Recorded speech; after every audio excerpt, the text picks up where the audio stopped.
It's turned 2 o'clock here in Europe, and thank you very much for joining this EuroGO-SHIP webinar, which we're going to run for about half an hour now. There'll be the opportunity for you to ask questions, and there'll be some presentations, and at the end we'll be playing a short video that brings the whole project together. And I've looked at it and it's great, so you should definitely try and stick around for that, please. So next slide, please. So my name is Richard Sanders and I work in Norse in Bergen, and I'm going to guide us through the proceedings this afternoon.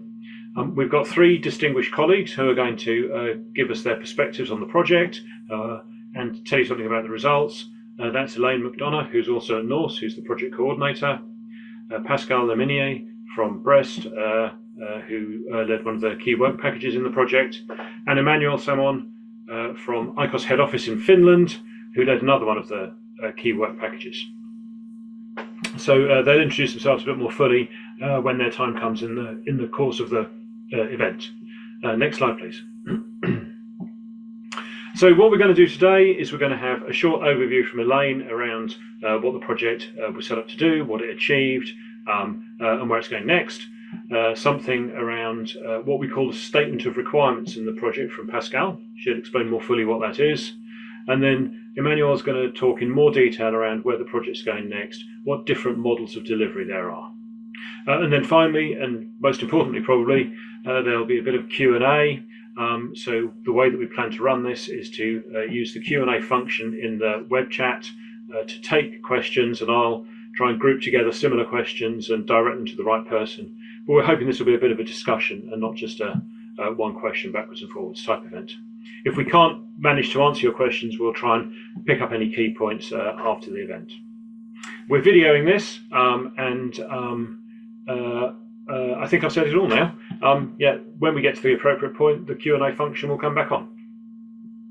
And there's an email contact there if you need to contact anybody during the event. So thanks very much, and next slide please, Peter.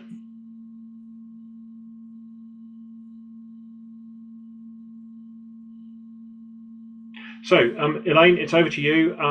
Take it away. Okay, thank you, Richard, and thank you to all of those who've attended today or who are watching this webinar later on. I want to give you a flavour of why we did the EuroGO-SHIP project and teasers as to what we found during that project, what we discovered. Our purpose during this project was to develop a concept for a research infrastructure to support European ship-based hydrography. The project ran for 3 years and we're in the last month of the project now. So I want to share with you today some of the successes that we've had within this project. Oh, next slide. Thank you. I'm trying to move it. So our project lasted for 3 years. It included 14 partners who were indicated on this map from 11 nations across Europe. It ran with €3 million worth of funding that was supported by the EU through Horizon Europe and also UKRI funding. Next slide, please. So our purpose was to support European ship-based hydrography, but I just wanted to give you a flavour of what that was. It's a way of observing the ocean from ships, typically using sensors and water samplers, which are deployed from the ship. And so using those, we can observe the full depth of the ocean. We can also make very high accuracy observations because there's essentially unlimited power because we're attached to a ship, and also because we collect water samples, those water samples can be analysed to the highest standards. Because we collect water, we can also observe a very wide range of parameters. So that also enables hydrography to be a very early adopter of new observations. Next slide, please, Peter. So what do we learn from this kind of observation? And so I've picked out a couple of examples here. On the left-hand side of this slide is an example relating to global climate. We know the inventory of anthropogenic carbon in the water column because of ship-based hydrography. And that's shown here in this map, which shows that inventory, and with the brightest colours indicating the highest anthropogenic carbon inventories. In addition, hydrography provides a reference network for the global ocean observing system and is used to calibrate the increasing fleet of autonomous instruments.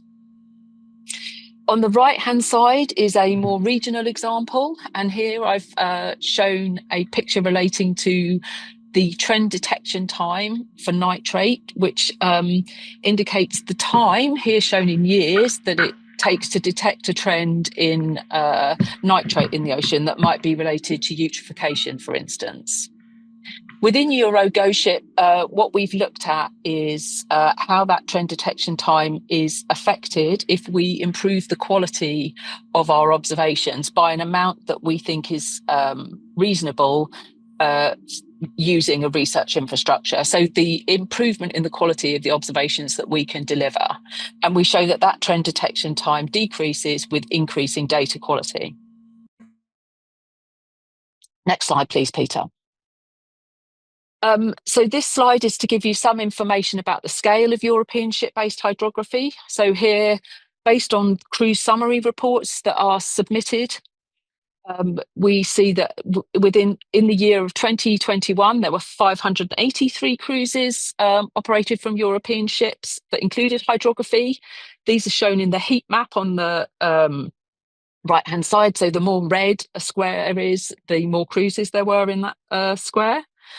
Over this year, there were nearly 600 cruises, which sum to around 10,000 days at sea every year.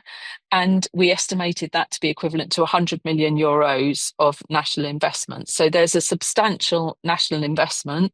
The scale of the hydrography is large and means that every day there are 30 European ships at sea making these kinds of observations. Next slide, please, Peter. So what we want to do is support these observations and with the purpose of adding value to them. So I've phrased that as what, why, and how. So what EuroGO-SHIP seeks to do is support the European community making ship-based hydrographic observations. Why do we want to do that? We want to add value to the substantial national investments, improve data quality and scientific excellence delivered from the observations made, improve the data flows, both through data products and also real-time data delivery, and overall just have a more efficient delivery of this observing system. Next slide, please, Peter. And then this is how do we do that. So on the left-hand side is where we started in the project, where we envisaged having elements around pan-European coordination, training, best practices, data management, quality control, and access to shared facilities. So Pascale Lerminier will tell us more about the work that we did in those areas in her presentation. But how did we develop these ideas that we had right at the beginning? So first of all, we looked at new services and access opportunities that were required by the community. We did that through a co-design strategy. We spoke to observers, to multiple regional networks, to 22 national representatives from marine nations in Europe, to end users and specifically operational modelers and the satellite community, and also speaking to 20 representatives from the marine research infrastructure community at a workshop that we convened.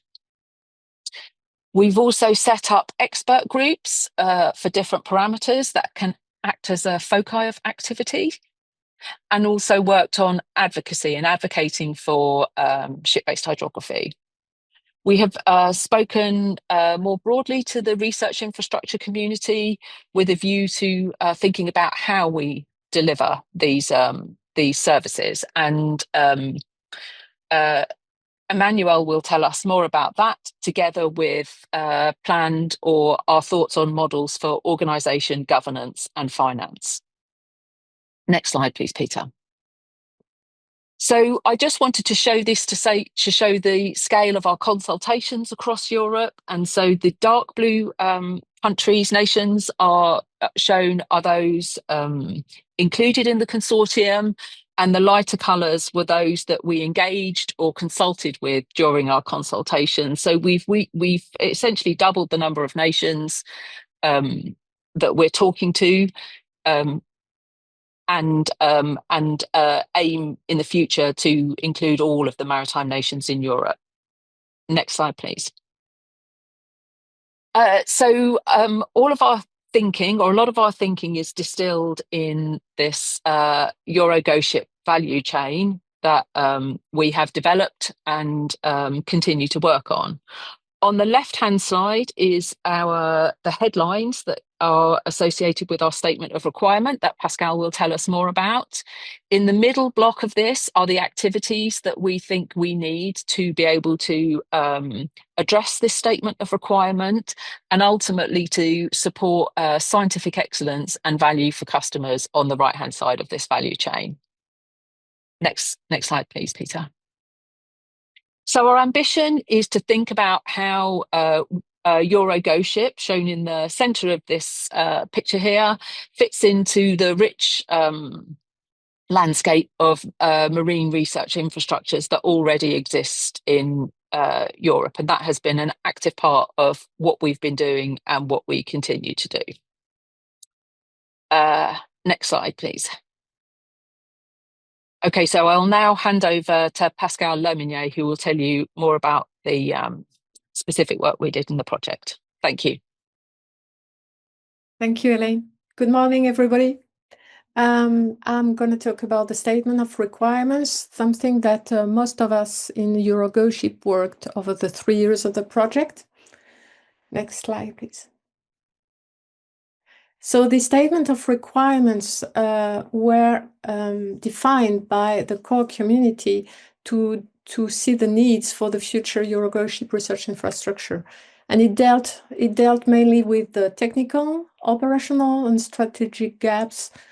And also we analyzed the community engagement possible for shared facilities and data systems, and also quality control of the data.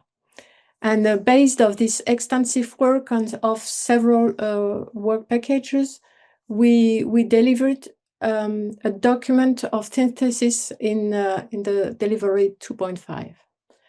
So our objective is really to deliver this and support excellence in hydrography. Next slide, please. So from the 5 main themes that are shown on the right, we constructed the research infrastructure concept around 4 pillars.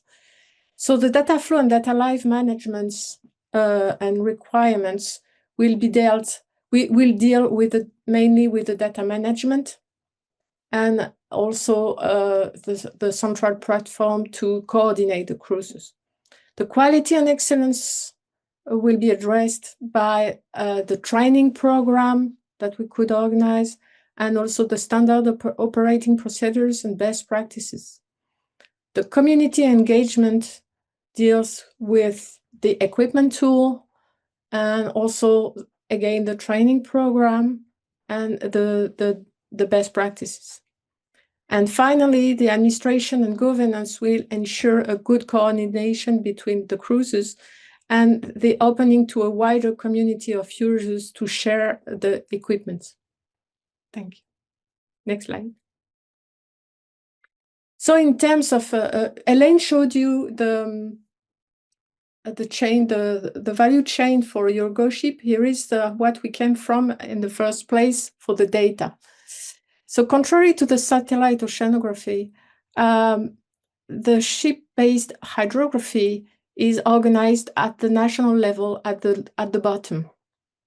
So these activities are mainly dealt by nations and can be poorly coordinated.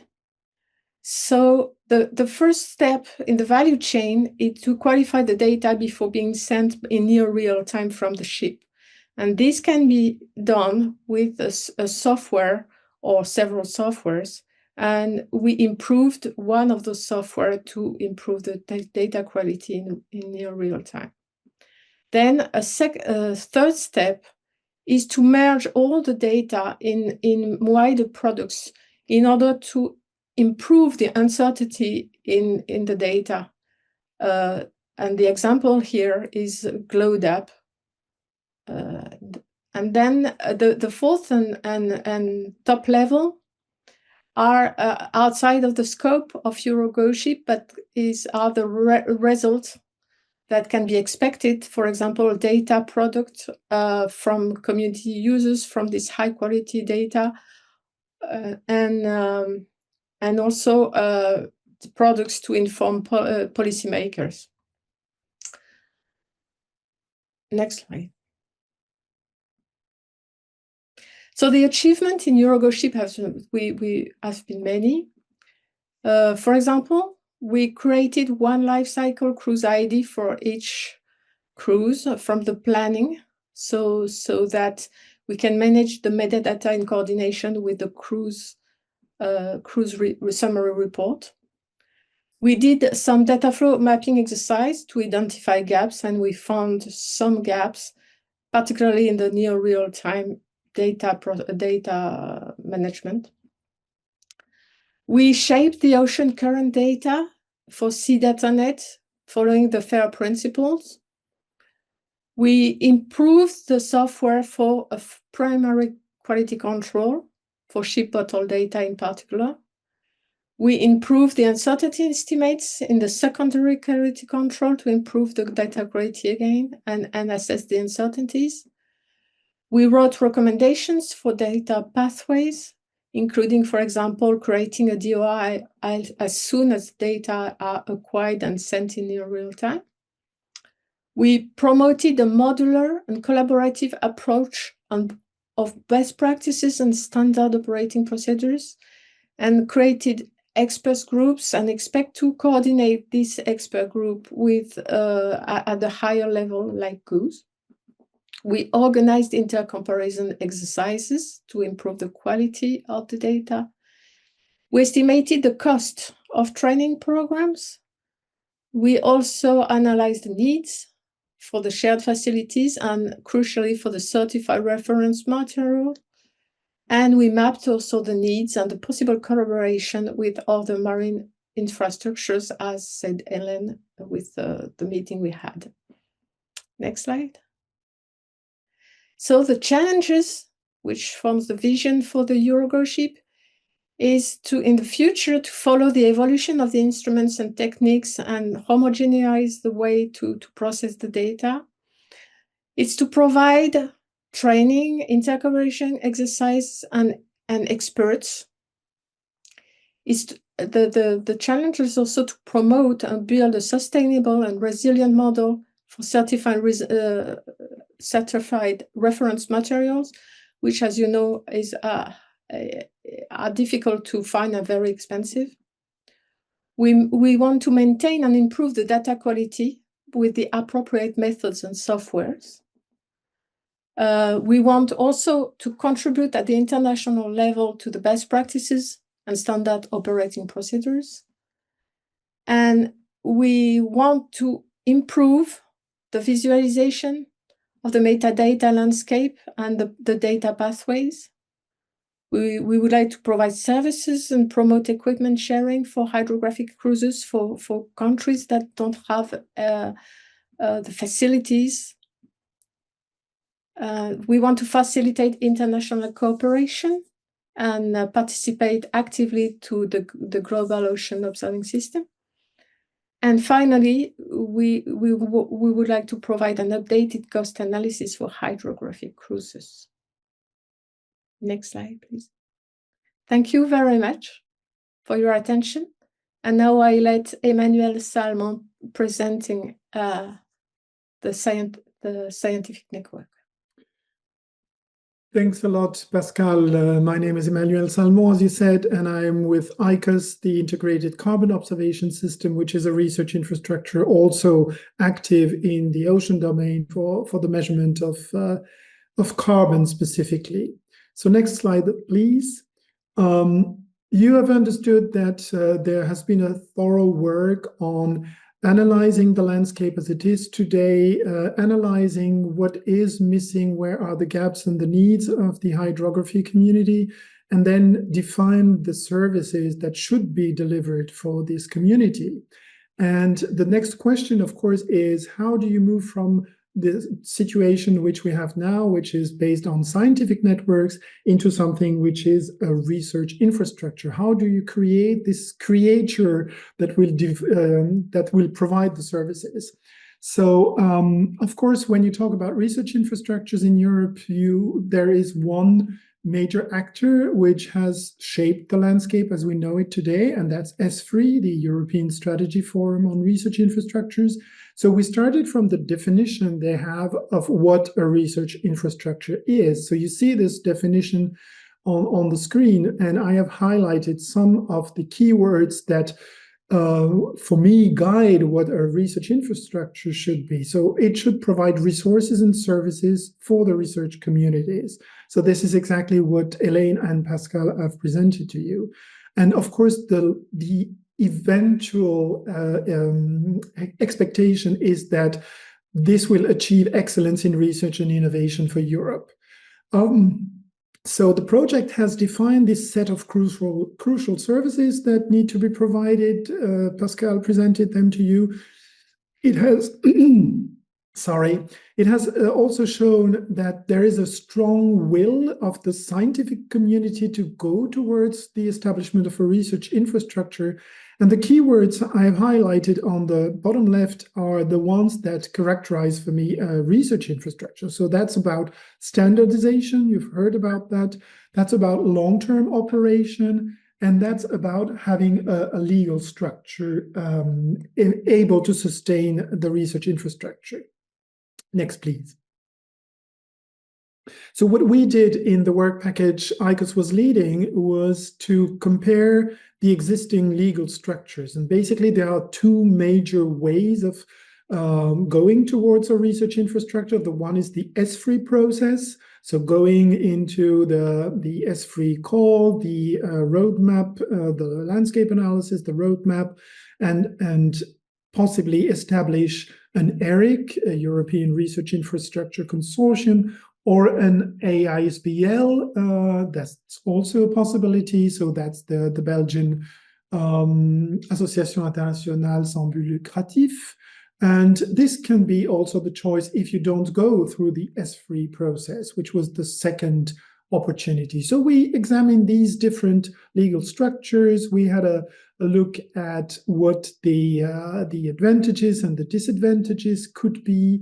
We also had a look at the financial models. How would you run a research infrastructure? Do we need to have internal invoicing of the different services provided by different parts of the infrastructure? Or do we need to have a system of membership fees, possibly membership fees, including compensation if some of the members do not use the research infrastructure as much as the others? So there were several options that we briefly analyzed, and the main ones are summarized in the bottom left again. That's about becoming an independent research infrastructure with the legal form of an ERIC or an AISBL, or extending an existing RI or several RIs, considering that the services could be delivered by existing bodies, or maybe other options. And I'll come back to that in my next slide. So anyway, the keys for, just come back please, Peter, just the keys for success that we identified. That's definitely a research infrastructure must have scientific and topical relevance. And I think it was clear through the presentations you had before that this is the case. There's need, there are expectations, the scientific communities are willing to deliver these services, and of course about the relevance of the topic and climate change and the role of the ocean in carbon sequestration. This is extremely topical. Also, what we identified is that if we want to have success for the research infrastructure, we need strong support of some key actors. If it's an ERIC, you must have some countries that are strongly behind. If it's an AISBL, maybe some research performing organizations like universities or research centers must be strongly supporting the endeavor. And strong support means also long-term commitment and long-term funding, because you've understood that we need the delivery of data over long periods of time if we want to be able to analyze the evolution of the parameters. So next, please. And just to finish, we identified at the end how this could lead us to the way forward after the end of the project, which you understood is going to happen in 10 days. There are some short-term actions that can be initiated right now. Some of them have already started. It's definitely to consolidate the community, and the project has definitely brought together very strongly a community of scientists who want to continue and work together. So establishing the expert groups, running these expert groups dedicated to specific hydrographic parameters. This will be valuable for everyone. Then continue to investigate some of the key aspects. What are the actual costs we are talking about? What will these services actually cost if we want to deliver them under certain conditions? What are the role of the ocean national data centers in the data provision? You've heard about near real-time data and all these things. So there's a whole data lifecycle management that needs to be put into implementation, and what are the different actors going to play as a role. On a longer term, then it seems obvious now that there will be an endeavor that continues this will to become an independent RI. But on the way to this future EuroGO-SHIP RI, then it's time to analyze different options. So what some of the services could be provided by other marine research infrastructures. We've seen that. How would it work concretely? How much would it cost? Would it be beneficial? What are the advantages and disadvantages? Also, if eventually the communities merge with another RI as a group of hydrographers, then what should be this RI and what should be the conditions under which they could merge? But there's also another option that needs to be maybe explored, that is a bolder option, maybe not such a traditional one, but also an interesting one, which would be to establish gradually EuroGO-SHIP RI as an independent research infrastructure, but then keep it open to gradually broaden the scope and welcome new communities, something which could be inspired by the experience of another research infrastructure in the environmental domain, which is called EPOS, the European Plate Observing System, which is active in the solid earth science. So there's plenty of options that will continue to be explored after the end of this project, but I think we are definitely on the way of developing a structure that will be able to provide the services that Elaine and Pascal have described for you. And I will stop here.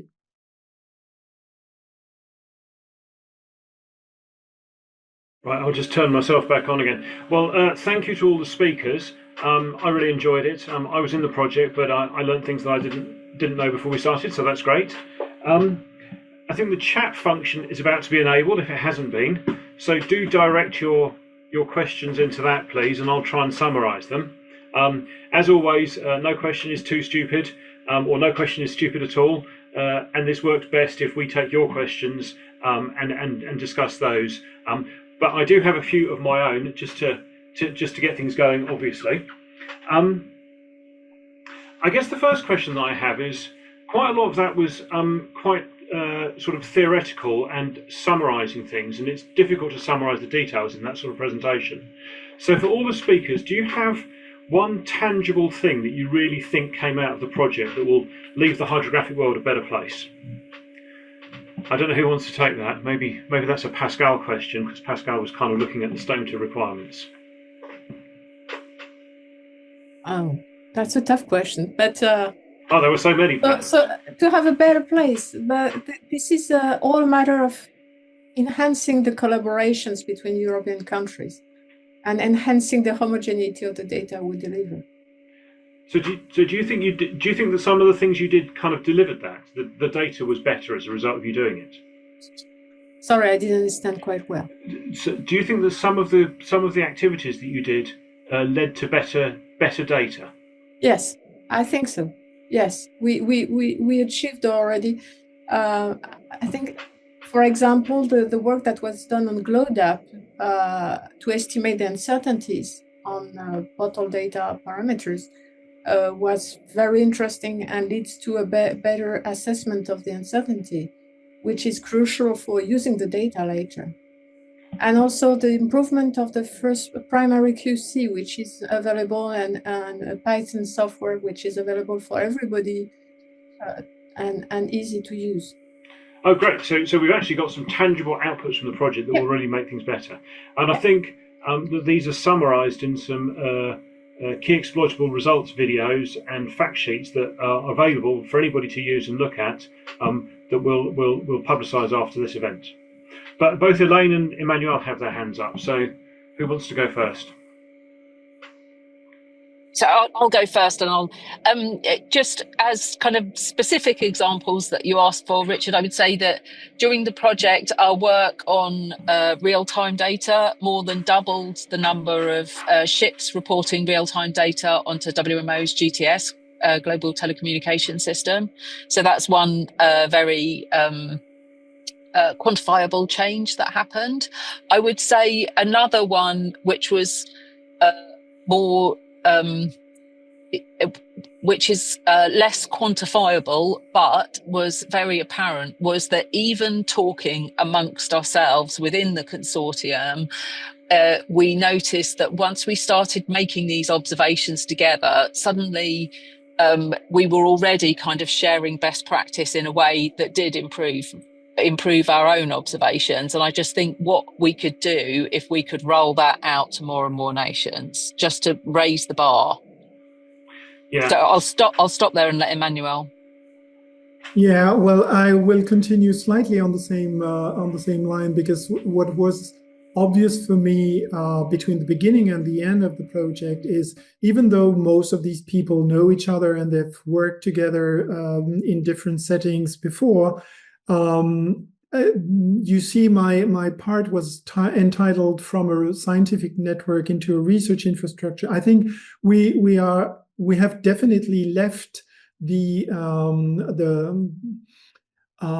state of having just scientists working together on an ad hoc perspective. We're not in a research infrastructure yet, but definitely working together has brought these communities together. And for me, improved collaboration, whatever the setting is something that improves the quality of what we deliver collectively to the challenges we try to address.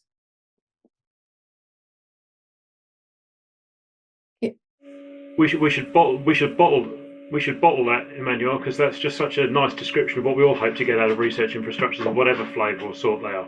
But sorry, Pascal, did you have something to say?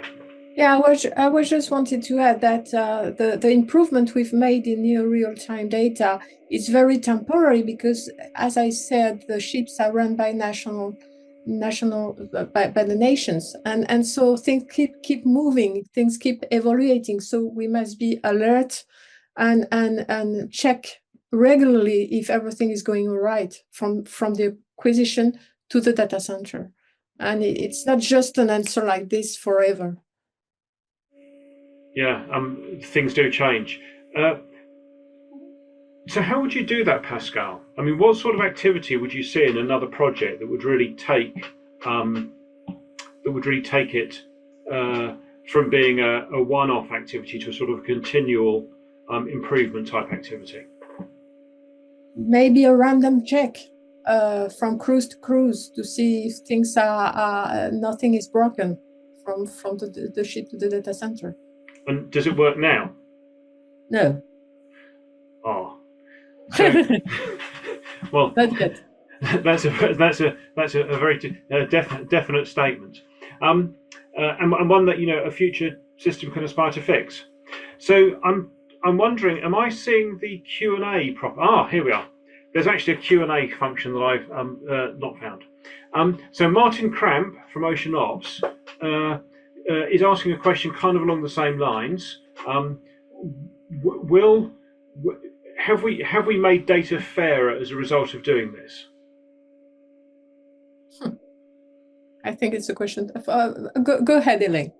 I would say yes. I mean, have we solved every problem that there is with data? No. But have we made it fairer? Yes. And I gave an example of the real-time data. And then the other example I would give is the work that Pascal did around the ocean current data. And that has really made a step change in getting those data into a data center and to allow those to be findable precisely. So those are the two examples I've given. Pascal should add or correct me. They were already on the data centers, but they were not visible. They were difficult to find. So now definitely not fair then. So we'll wrap up this section in a minute, but I just wanted to ask one other question to Elaine. You mentioned this near real-time pipeline from ship to shore, and that you doubled the number of ships delivering this. What if another ship wanted to try and do this now? What if somebody in the audience had a research vessel and they're inspired by this idea and they want to try and do it? I know the project's over, but is there any help available? Well, I mean, I could put you in contact with the people who did that within the project. So that would be one source of help. But, you know, as Pascal intimated, this does require resource and effort. So, you know, and so today that would be, it would be, you know, well, as in 10 days, as Emmanuel said, that would be beyond EuroGO-SHIP. But, you know, that is the kind of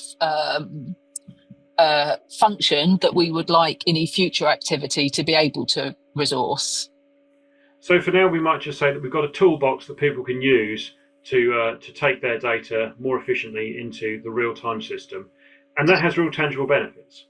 It has tangible benefits. I'm not sure I'd go quite. I think each of these, because each ship is different and each of these requires quite a bespoke solution, and as Pascal said, maintenance. So, you know, I think we've got a tested, you know, ability to do this, but it really does require a reasonable amount of effort to set this up for new ships, both from the ships and from, you know, people with knowledge of how to do this. Okay, well that sounds great. So that's kind of a bit of an offer and a bit of a request for kind of like interaction with the rest of the community. Okay, so I thought we might have a bit of a discussion around the other end of the presentations, or the other end of the project, the kind of where next and what are the options and the kind of models that Emmanuel articulated. And I've got two questions there, and maybe the first one kind of sets up the second one. What is the feeling in the panel around how generic the services that this community needs are versus how specific? Elaine, over to you. So I think that the types of services are reasonably generic, you know, so there is a broad interest in training and best practices and data in all of the kind of actors in this research infrastructure landscape. But what's crucial is not whether or not someone can deliver training, it's knowing what training to deliver and having the expertise to deliver it. So it's that piece which I think always has to remain uniquely EuroGO-SHIP, because the fact of the matter is that training is not offered at the moment. But that doesn't mean that training is not offered. Yes. But it's, you know, so it's the specifics that has to be delivered by experts or contributed to by experts. But the generalities of training, which is in itself important, and how you do it, and you know, delivering training on, you know, multiple platforms or in person, you know, all of that can, I think, and should be shared. So that's interesting. Pascal, do you have any views about whether the things that you need are bespoke or or kind of like very general and could be shared more widely across the community?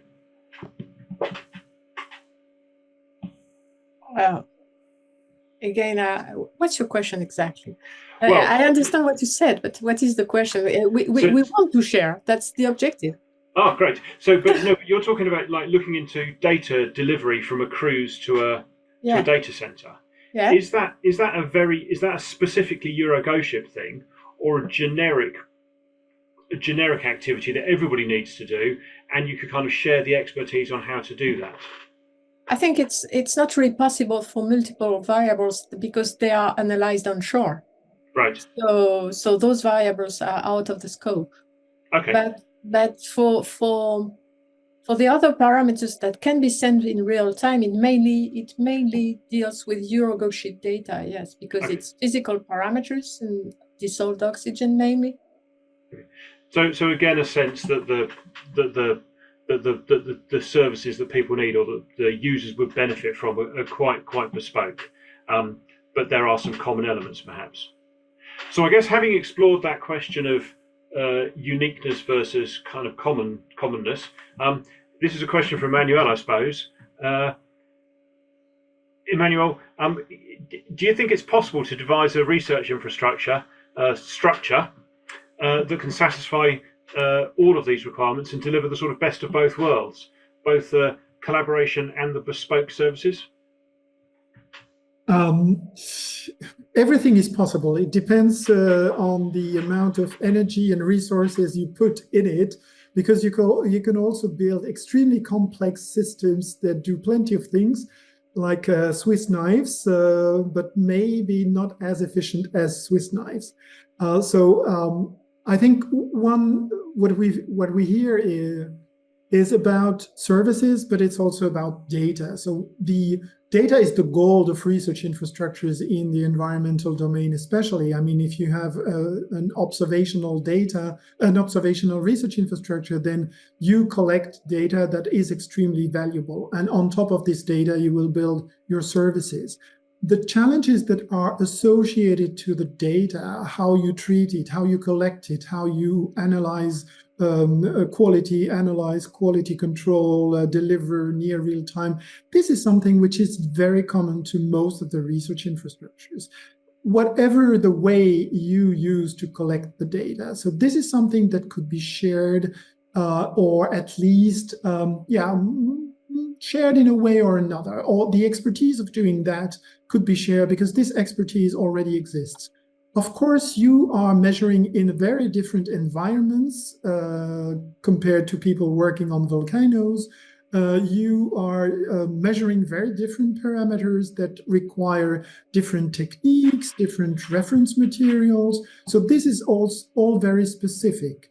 But then you can think of delivering this by yourself, building the structure around it that delivers, or you can see if there are places where you can interact with existing structures. And so in principle, there's no real answer to your question. Both are possible. It's a question of resources available for you, available in general. And of course, we all know the landscape is complicated. There are already many research infrastructures, but it doesn't mean that there's no place for a new one if this new one is smartly built. Well, on that super optimistic note, I kind of think we might finish. I do have one further question, but it's 1:45, so perhaps we'll save that for another day because we do have the video. So do any of the three of you have a kind of a closing statement that you'd like to make, or some statement around what you discovered from doing the project that you didn't know before we go to the video? Well, I'll just say something. I mean, I haven't prepared a closing statement, but just, it's been a pleasure to lead this consortium.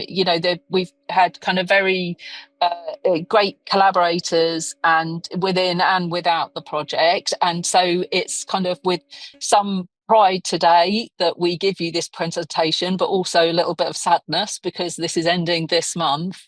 And, you know, I would invite you to, you know, if you're interested in knowing more, I'm always happy to get messages about EuroGO-SHIP, but also, you know, watch this space because we're planning our next stages.